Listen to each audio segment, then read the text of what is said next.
Esta es la segunda parte de una serie que acabamos de iniciar titulada ¿Cuándo iniciará la tribulación? Si lo quieren apuntar para que continúen con esta serie, esta es la segunda parte.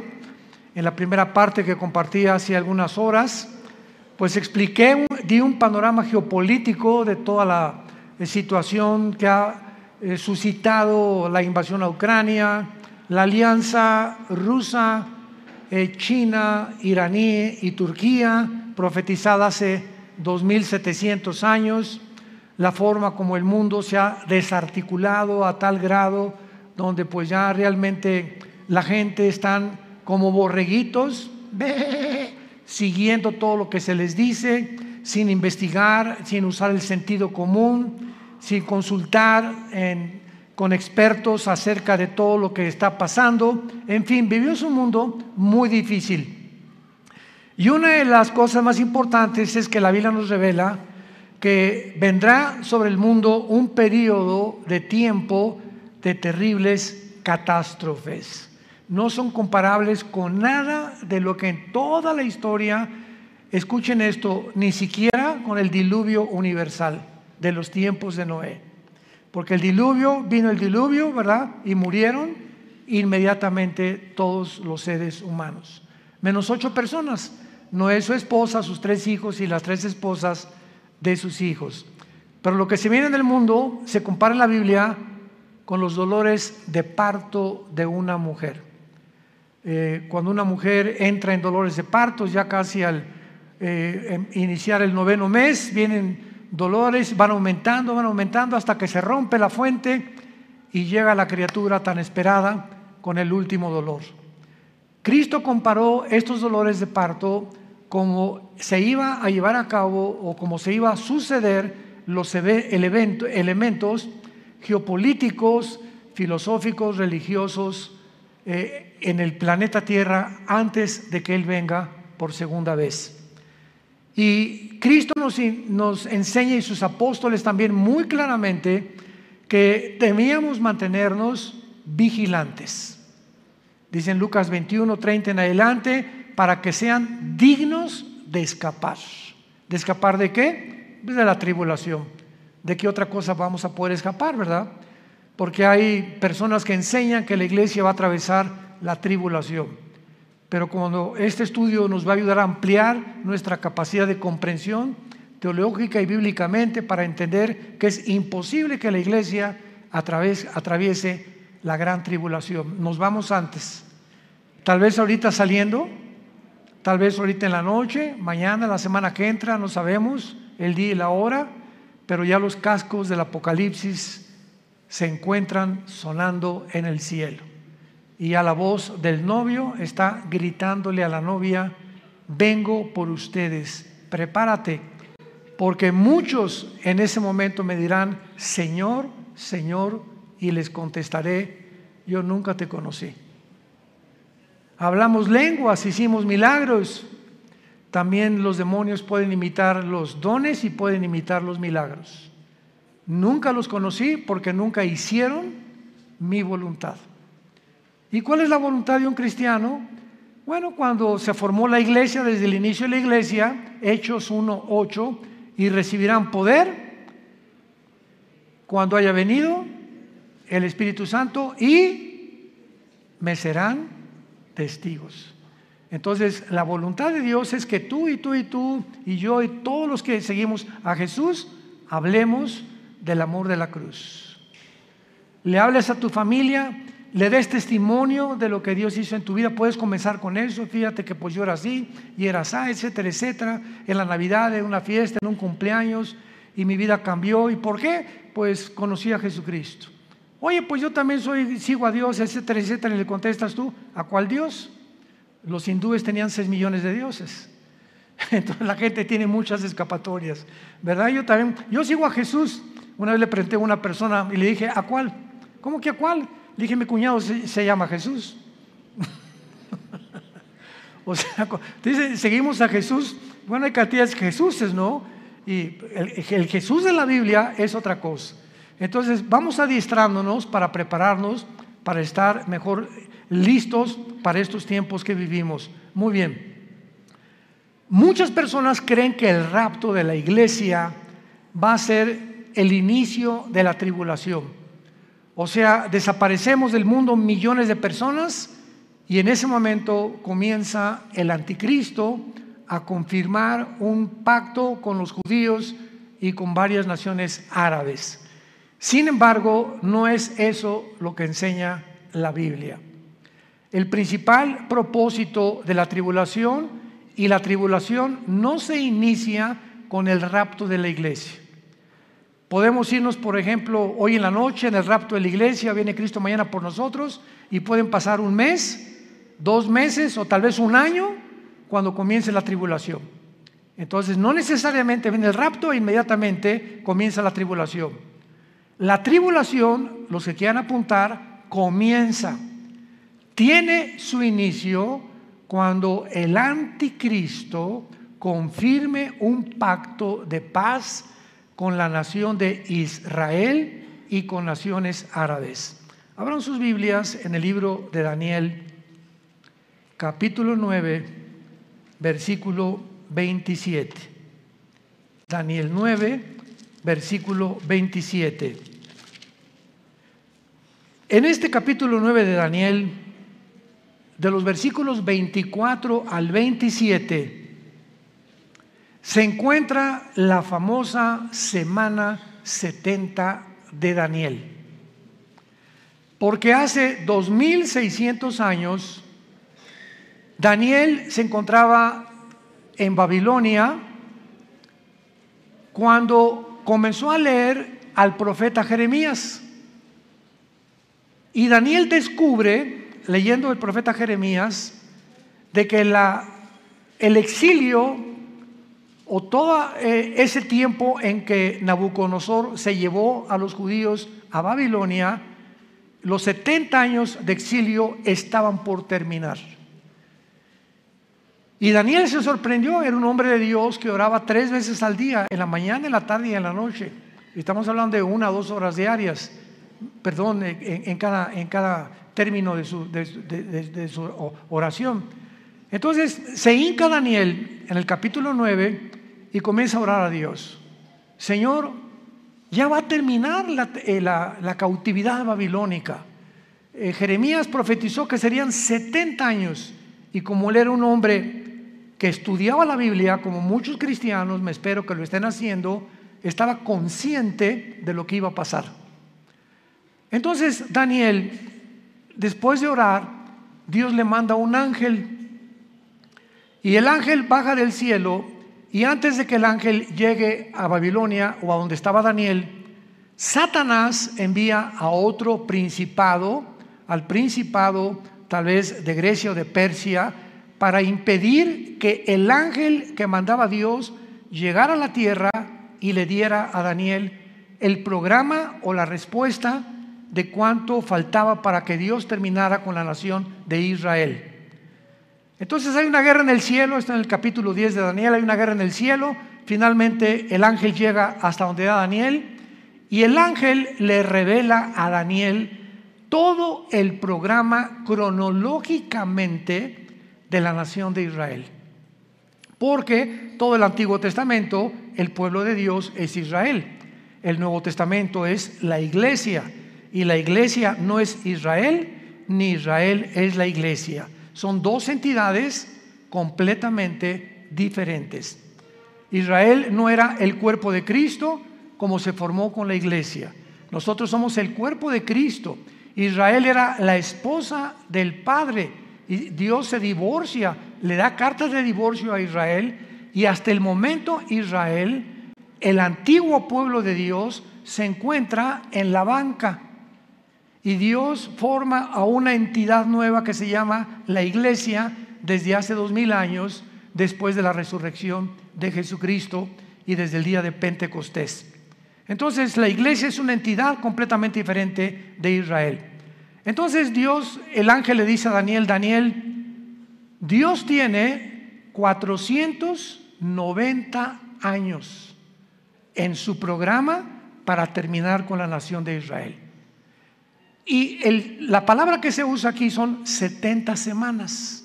Así dice el versículo 24. 70 semanas están determinadas, decretadas sobre tu pueblo Israel y sobre tu santa ciudad Jerusalén. Los judíos tenían semanas de días y tenían semanas de años. Y aquí es lógico, ¿verdad? Por el contexto, que no está hablando de semanas de días, como lo vamos a comprobar. Entonces, 70 años están decretados para Israel, para que Dios ya acabe finalmente con toda la historia de Israel. Y el ángel le dice a Daniel: desde que se comience a restaurar la ciudad de Jerusalén, porque en aquel tiempo llegaron los babilonios, llegaron los medos persas, llegaron todo, ¿verdad? Y acabaron con Jerusalén. Cuando comience a ser restaurada Jerusalén hasta el Mesías, habrá 483 años. 483 años, o sea, 6 semanas, que son semanas de años, vuelvo a repetir. ¿Cuándo se comenzó a restaurar Jerusalén? Nehemías, capítulo 2, del 1 al 6. Cuando el rey Artajerjes de Persia le ordena a Nehemías y le da permiso para que regrese a Jerusalén, que estaba hecha a pedazos, y comience su reconstrucción. Y del momento de que se decretó el regreso o la restauración de las murallas de Jerusalén hasta el Mesías, matemáticamente, damas y caballeros, santos de Dios, lo comentaba en la conferencia anterior, para cualquier ateo, cualquier escéptico, cualquier agnóstico que esté buscando evidencias en la Biblia, esto es extraordinario. Fueron exactamente desde la reconstrucción de Jerusalén hasta la muerte de Jesús 483 años. ¿Faltan cuánto? Faltan una semana, o sea, 7 años. Por eso se llama la semana 70 de Daniel. Entonces los judíos rechazan al Mesías y se interrumpe el reloj cronológico de Dios. Y le dice Dios a Israel: no me vas a volver a ver, Jesús, con las palabras de Jesús, hasta que digan Baruch Hashem Adonai Eloheinu, que significa en el hebreo: bendito el que viene en el nombre del Señor. Hasta que ustedes me reconozcan como Mesías, no vuelvo a tratar con la nación de Israel. Entonces Dios se vuelve y forma una nueva entidad llamada la iglesia. Y la palabra iglesia, eclesia en el griego, significa los que Dios llama fuera del mundo espiritualmente. Nos envía a Dios a su espíritu a morar dentro de nosotros para que tengamos el valor.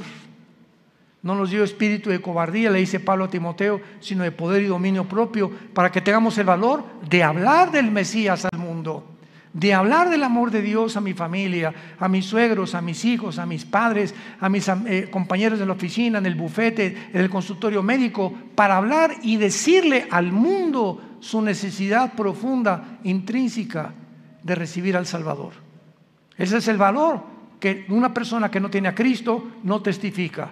Si tú te llamas cristiano y nunca has hablado de Cristo, dudo que tu cristianismo sea real. Muy bien. Entonces, esta semana que le falta Dios a tratar con Israel, se interrumpe por el periodo o la dispensación de la época de la iglesia, que tiene que durar 2000 años. ¿Por qué 2000 años?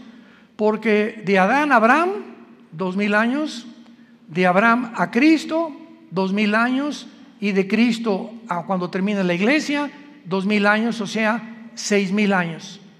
Dios creó el mundo, el universo, en 7 días, ¿se acuerdan? Génesis capítulo 2. Entonces, este séptimo día, dice el Salmo 90 y 2 de Pedro 3, que para Dios un día son 1000 años, y 1000 años es como un día.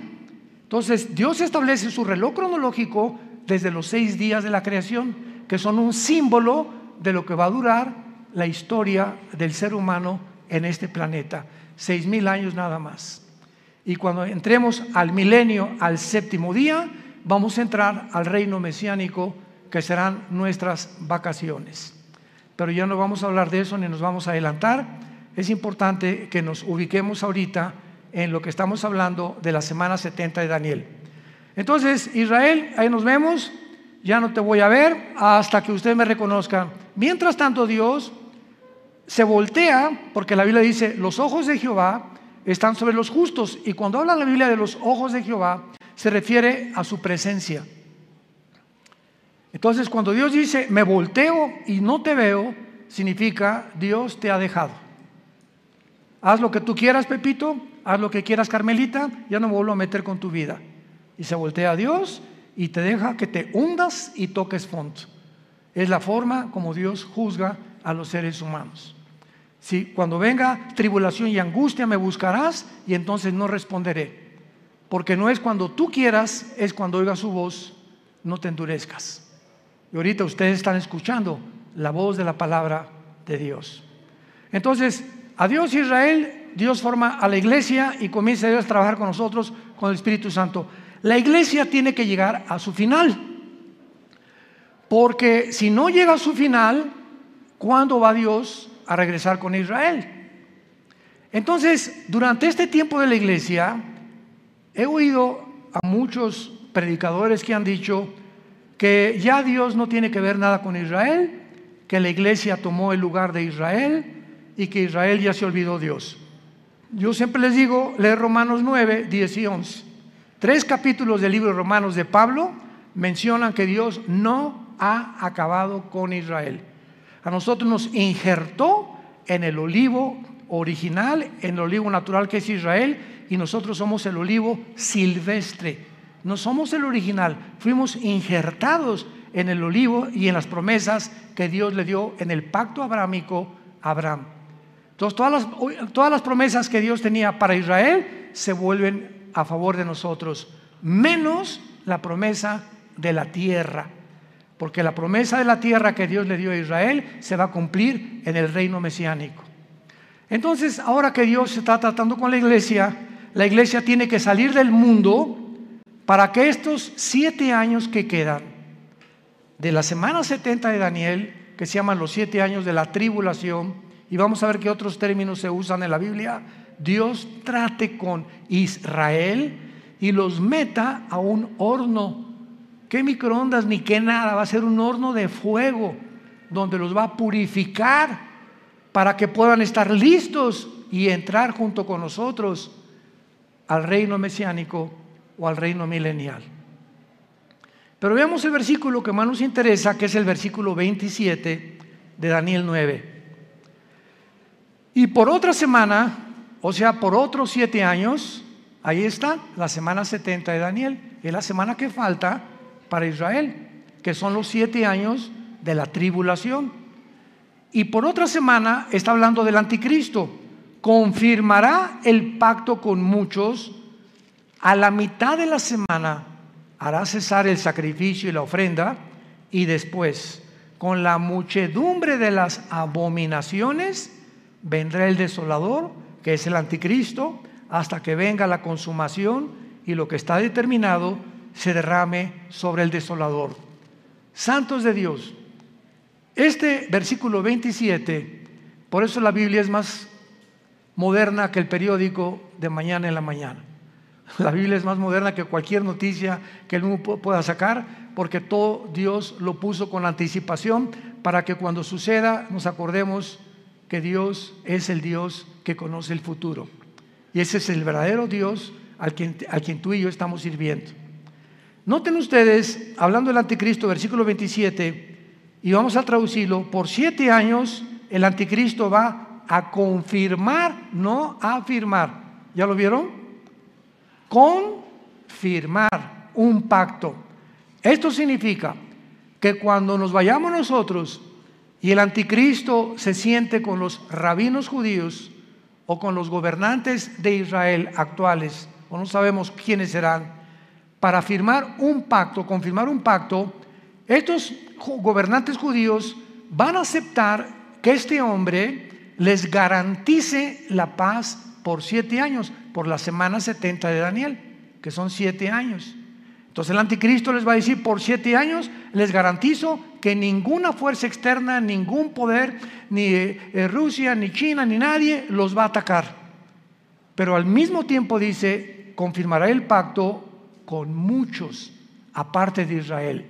¿Quiénes son estos muchos?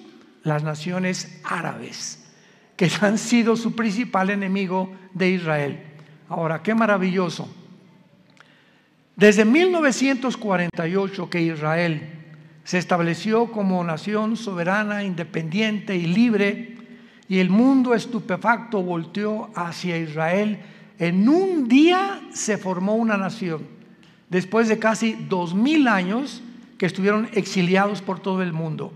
Entonces, esto es impresionante, porque desde 1948 hasta principios de este siglo, síganme con cuidado, hasta principios de este siglo, solo dos naciones árabes habían firmado pactos de paz con Israel: Jordania y Egipto, que todavía permanecen estos paz con Israel.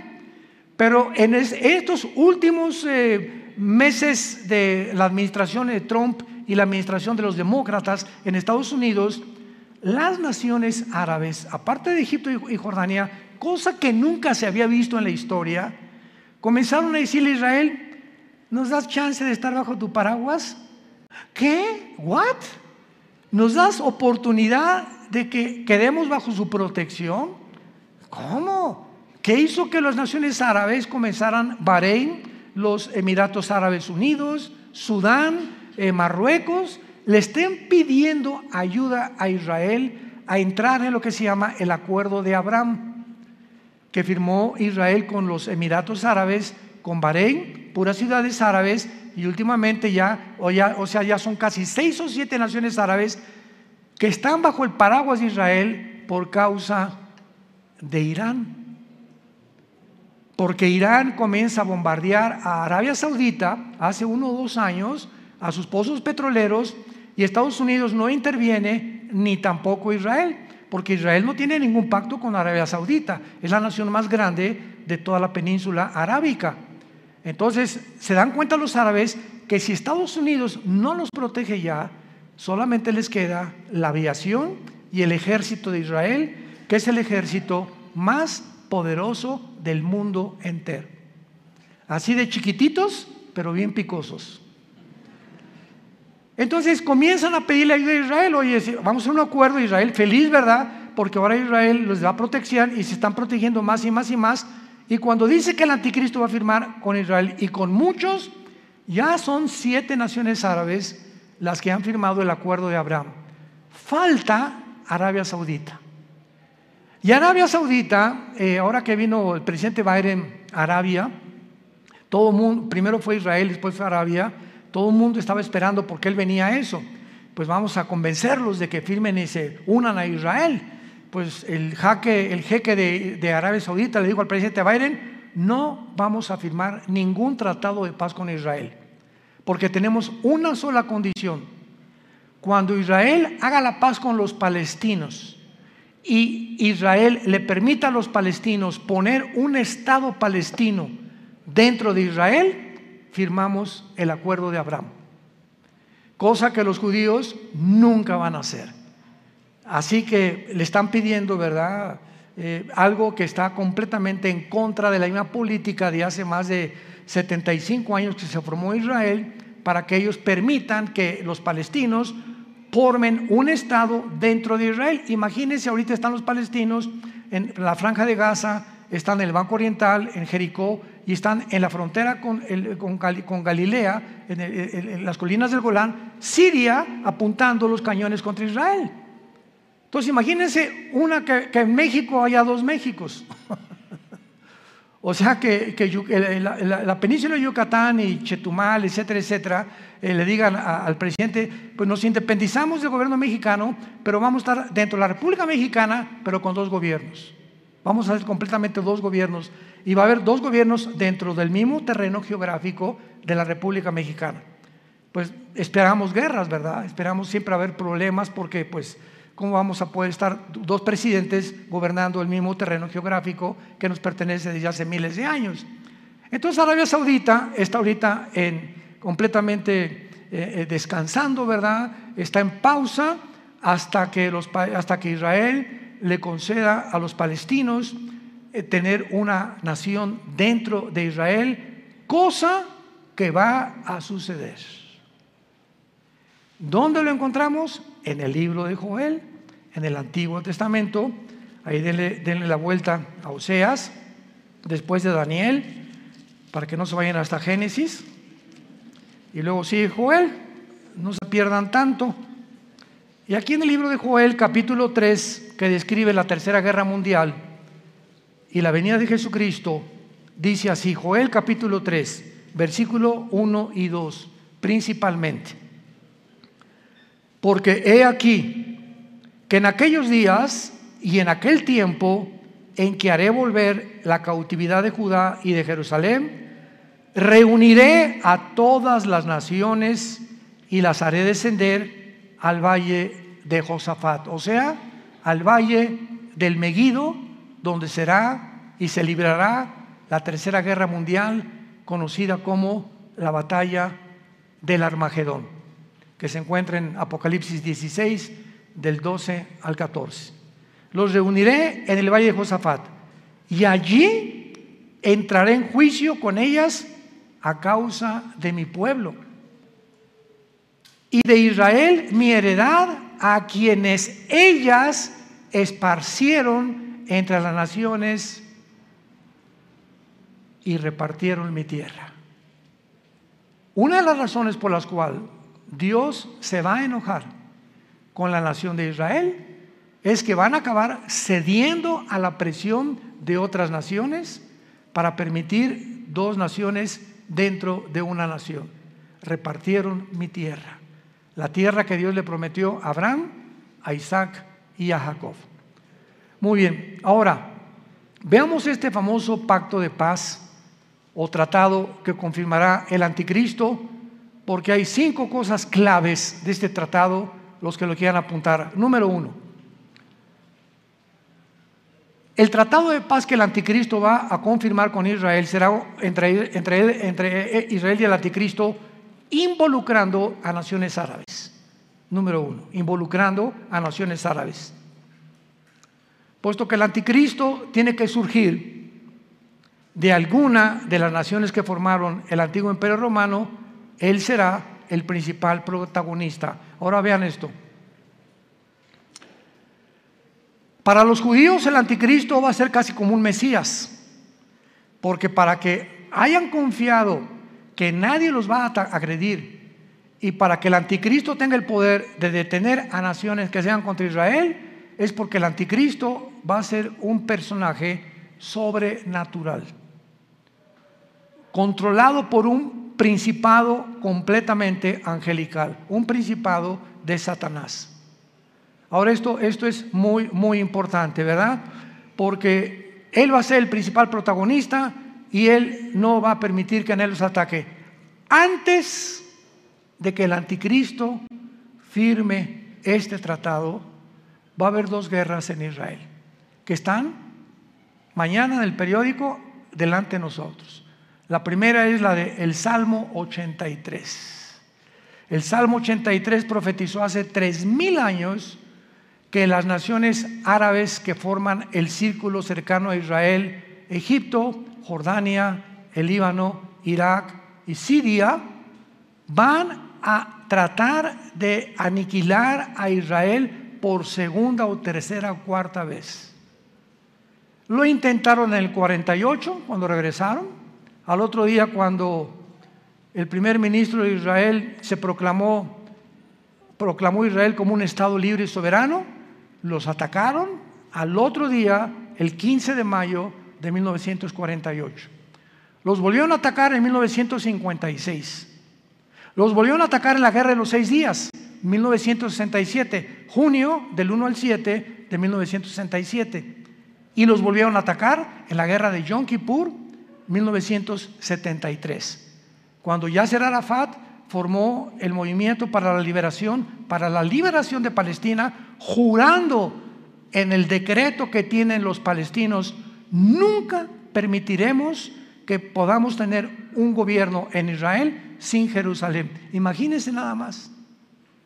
Todos los diplomáticos, el presidente Bush, el presidente Carter, el presidente Clinton, el presidente Reagan, el presidente Trump, el presidente Biden, le han dicho a los palestinos, bueno, les damos la mitad de Jerusalén y les damos aquí, les damos allá, y ellos dicen, no, toda Jerusalén.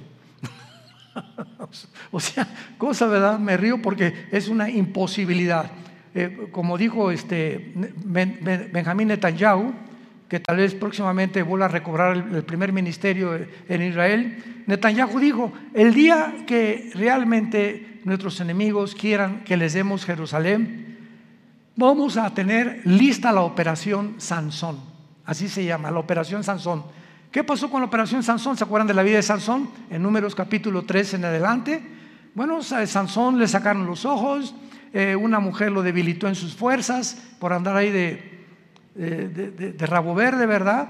Y el Espíritu Santo lo abandonó a Sansón, se quedó sin fuerza, y entonces los filisteos tenían como un circo, lo pusieron lo empujaron, a ver tu fuerza, etc., y comenzaron a burlarse de él.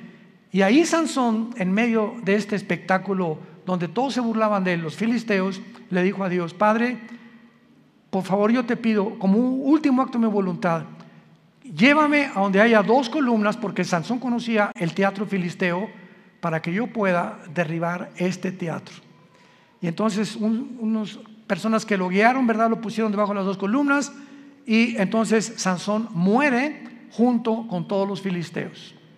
O sea, Sansón tenía el ministerio de acabar con los filisteos, y fue hasta su muerte que terminó con ellos. En su muerte terminó con su ministerio. Entonces los judíos le llaman Operación Sansón. Si nos atacan, morimos junto con ustedes. Tenemos la bomba nuclear. Entonces Israel nunca va a permitir una invasión. Hasta este momento no lo ha permitido, y siempre ha ganado. Y nunca Israel ha sido el que provoca a sus enemigos. Nunca él ha buscado la guerra. Siempre se ha defendido de las naciones árabes. Con esto, para que no haya malos entendidos, no estamos hablando que somos judíos, porque ahorita no hay judío, no hay griego, no hay gentil, no hay italiano, no hay mexicano. En Cristo, en la iglesia, todos somos iguales. Y ahorita los judíos tampoco son parte de Dios. Están en la banca. Ahorita la iglesia son los ojos y el interés principal de Dios el Padre. Pero Dios va a regresar con ellos cuando la iglesia no está en el mundo. Esta guerra del 83 no tarda en liberarse, porque Irán sigue amenazando a Israel. Esta semana Israel bombardeó el aeropuerto de Alepo, donde encontraron que había aviones cargados de armas iraníes que estaban proveyéndoselas a los sirios para atacar a Israel. Entonces ahorita Israel anda, ¿verdad?, pero con los ojos abiertos, con sus aviones F-35 vigilando por todos lados que no haya movimientos de armas de Irán, principalmente a Líbano, a Siria o a Irak, porque son las naciones donde Irán tiene la supremacía. Irán ahorita sostiene a Hezbollah, el grupo terrorista más grande del mundo en el Líbano, sostiene a los yudis en Yemen, en la península arábica, y sostiene al grupo de Hamas en la franja de Gaza o en la franja de los palestinos. Así que Irán ahorita es el peligro número 1 del Medio Oriente, y es el que va a iniciar esta guerra para que ataquen a Israel. Muy bien. Después de esta guerra, que tal vez nosotros la vayamos a oír en estos días, porque ya no tarda ahorita con tantos viajes que está bombardeando Israel y a Siria e Irán, y van a tener que responder, y se va a armar un conflicto bélico muy grande.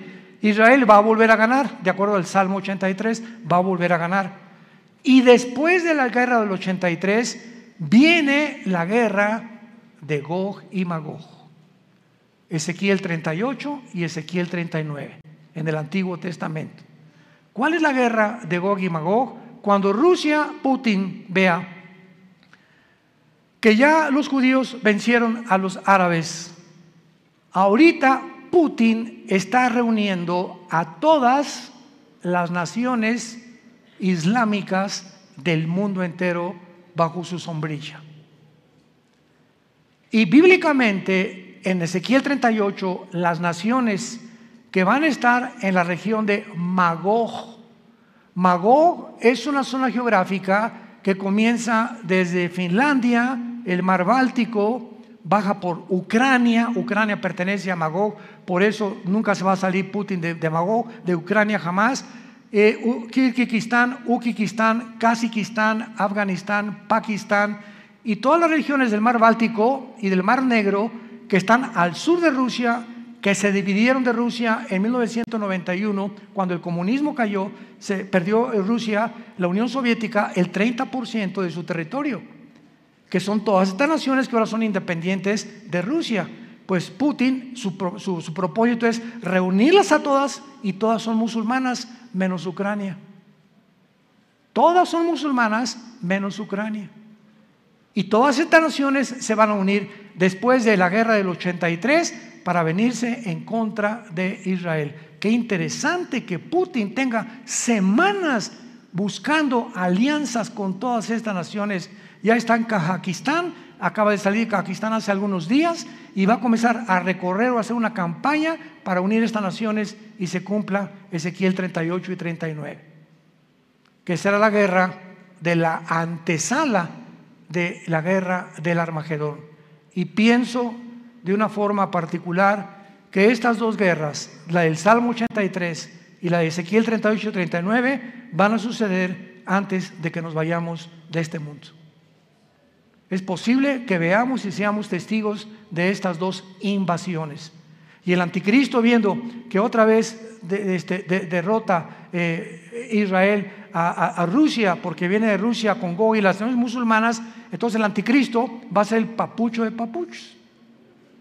Y ya no va a haber nadie que le pueda hacer frente en el mundo entero, porque ya acabó Rusia, ¿verdad? Ya acabaron las naciones árabes, el primer círculo, los musulmanes ya no van a tener el poder para poder atacar a Israel. Y entonces el anticristo va a erigirse como el dictador número uno del mundo entero, y el anticristo va a unir a Europa con el Medio Oriente.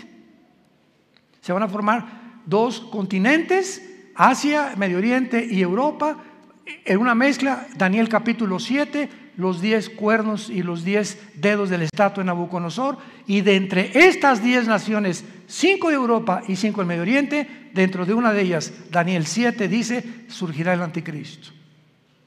Así que no especulemos que el anticristo es el Papa, o que Obama tiene cara del anticristo también, o que el príncipe Felipe por aquí por allá, o que Gorbachov se murió hace 3 días, así que tampoco podía ser el anticristo. Decían que porque tenía un lunar aquí era el 666. Bueno, ha habido tantas especulaciones, ¿no? Nunca sabremos cuándo va a surgir el anticristo hasta que oigamos. Pongan atención, santos de Dios, hasta que oigamos. Se formó un G10, ahorita hay un G7.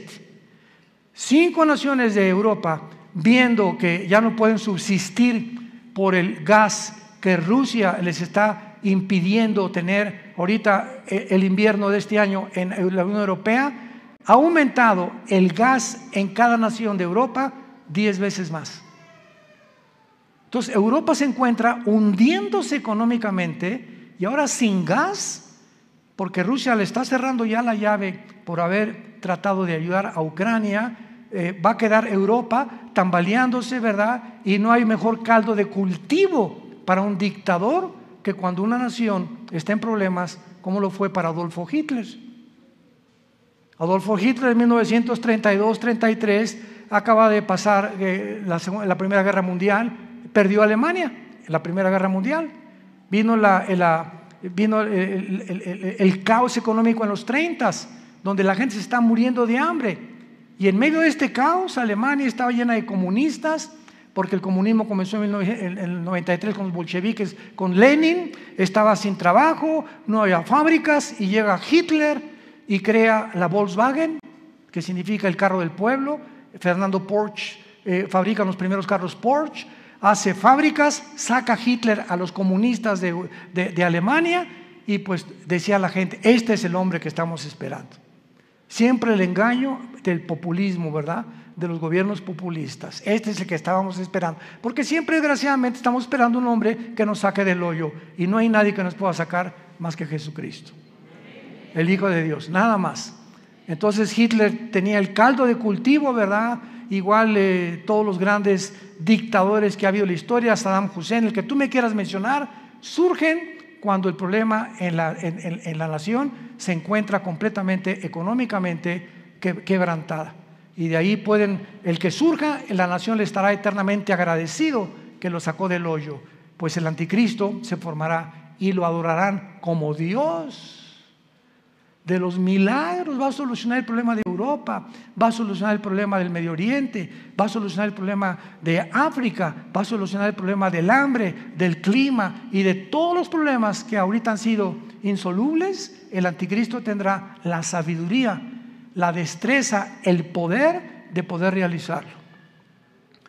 Veamos en el libro de Daniel capítulo 8 lo que acabamos de comentar del anticristo, porque aquí se escriben en estos versículos claramente los poderes del anticristo durante la tribulación. Daniel 8, 23 al 25 está hablando de la persona del anticristo. Escuchen con mucha atención. Y al final del reinado de estos, cuando los transgresores lleguen al colmo, se levantará un rey altivo, de rostro y entendido en enigmas. Su poder se fortalecerá, mas no con fuerza propia, y causará grandes ruinas y prosperará, y hará arbitrariamente y destruirá a los fuertes y al pueblo de los santos. Con su sagacidad hará prosperar el engaño. En su mano y en su corazón se engrandecerá, y sin aviso destruirá a muchos, y se levantará contra el príncipe de los príncipes, pero será quebrantado, aunque no por mano humana. Rápidamente, para terminar, resalto estas características. En primer lugar, el poder del anticristo no será de él.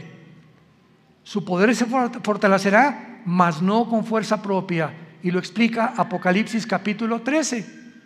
Y Satanás le entregó su autoridad, y le entregó su poder, y le entregó su sabiduría al anticristo.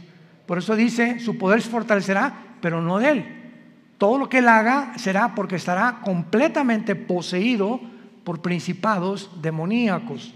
En segundo lugar, dice el versículo 23, que va a ser un rey altivo de rostro y entendido en enigmas. Apunte la palabra en hebreo, enigmas, que es chida. No chiro, chida. C-H-I-D-H-A, chida. Escuchen lo que significa la palabra chida.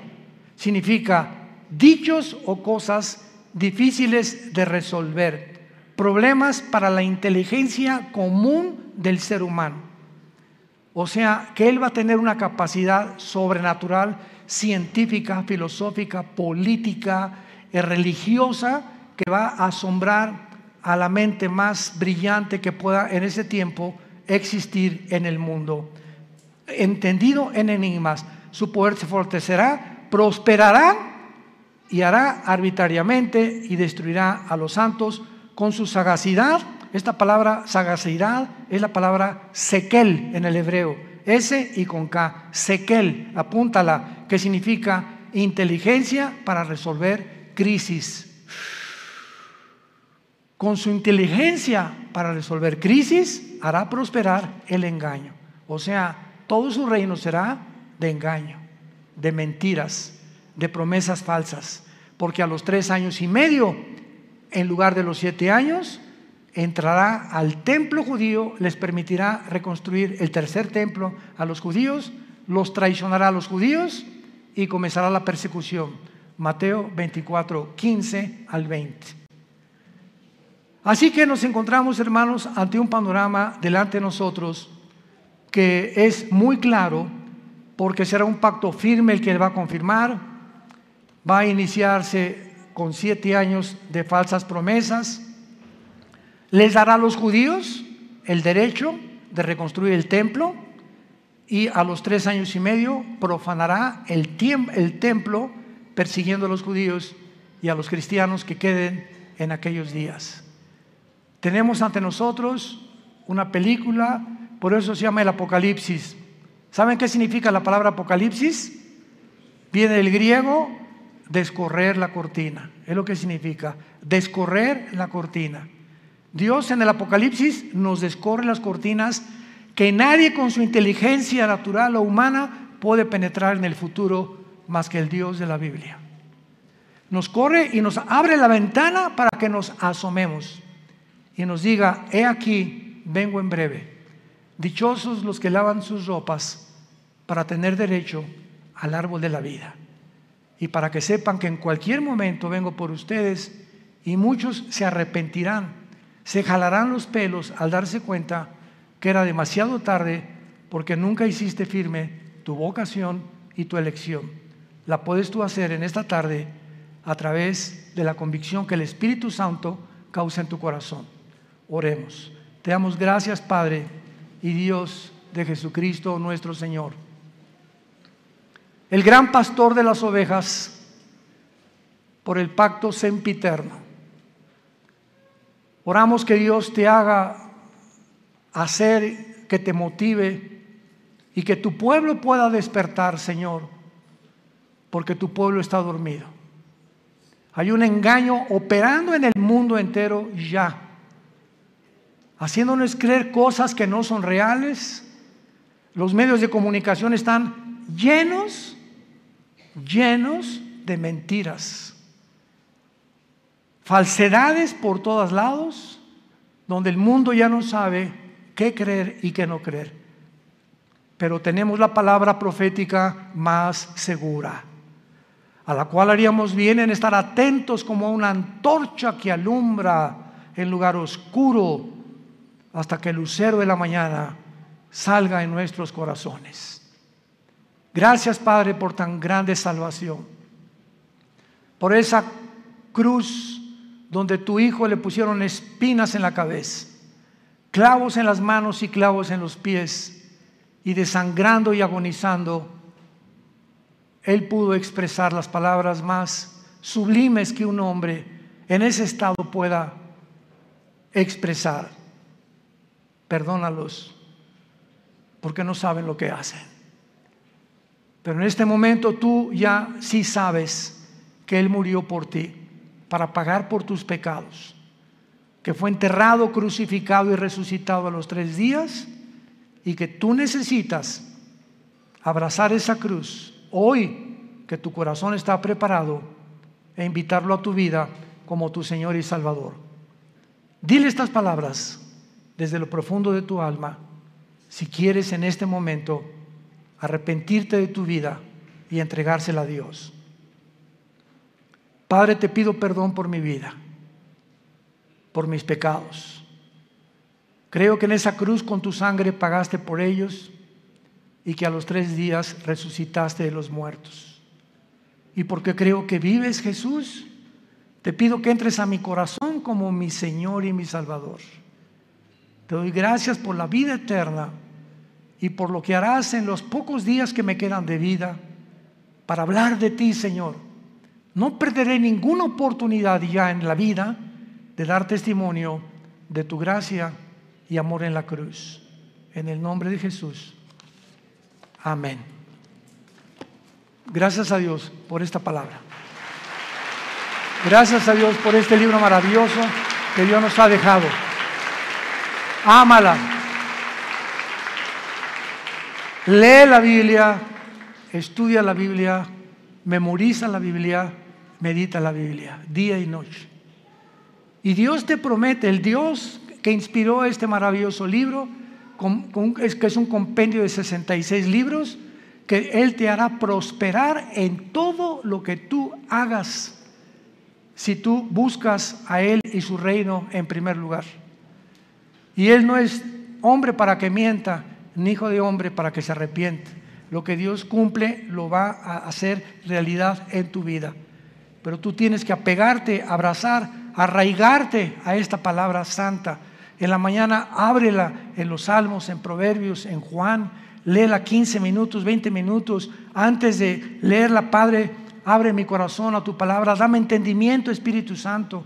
Ahorita vamos a comer todos. No están ayunando, ¿verdad? Y antes de comer, donde quiera que estés hoy, agarra a tu mamá, a tu esposa, que tal vez no habías hecho. Padre, gracias por estos taquitos de barbacoa. Gracias, Señor, por esta comida, en el nombre de Jesús. Y comenzamos ya a vivir una vida de agradecimiento al Creador y al que dio su vida en una cruz por nosotros. Antes de acostarte, Padre, gracias por este día. Me acuesto en paz, me acostaré y así mismo dormiré, porque tú me haces vivir confiado. Quiero dormirme como un angelito sin pensar en nada, porque mañana tú me dirás qué cosa tengo que hacer. Pero comienzas a experimentar una paz que sobrepasa el entendimiento, que nunca habías experimentado hasta el momento que recibes a Cristo.